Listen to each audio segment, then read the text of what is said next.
គណៈកម្មាធិការអចិន្ត្រៃយ៍ព្រឹទ្ធសភានីតិកាលទី5នាព្រឹកថ្ងៃពុធទី17ខែកញ្ញាឆ្នាំ2025បានរៀបចំកិច្ចប្រជុំក្រមអធិបតីភាពដ៏ខ្ពង់ខ្ពស់របស់អាដាមអ៊ុចបរិតប្រធានស្ដីទីព្រឹទ្ធសភាដើម្បីពិនិត្យសម្រេចលើរបៀបរាក់ចាំបាច់ចំនួន2រួមមាន1ពិនិត្យសំណើរបស់រដ្ឋសភាសំពិនិត្យហើយឲ្យយោបល់លើសេចក្តីព្រាងច្បាប់ស្ដីពីការអនុម័តយោព្រមលើកិច្ចព្រមព្រៀងបន្ថែមលើសន្ធិសញ្ញាស្ដីពីតំបន់អាស៊ីអាគ្នេយ៍គ្មានអាវុធនុយក្លេអ៊ែរ2ផ្សេងបន្ទាប់ពីបានពិនិត្យនិងពិភាក្សារួចមកគណៈកម្មាធិការអចិន្ត្រៃយ៍ព្រឹទ្ធសភា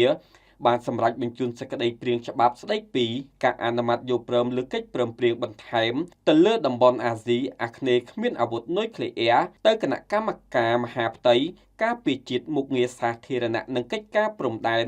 គណៈកម្មការទី4និងគណៈកម្មការកិច្ចការបរទេសសហប្រតិបត្តិការអន្តរជាតិនិងព័ត៌មាននៃព្រឹទ្ធសភាគណៈកម្មការទី5ដើម្បីពិនិត្យសិក្សានិងនាំយោបល់របស់គណៈកម្មការមកជម្រាបជូនគណៈកម្មាធិការអចិន្ត្រៃយ៍នៅអង្គប្រជុំព្រឹទ្ធសភា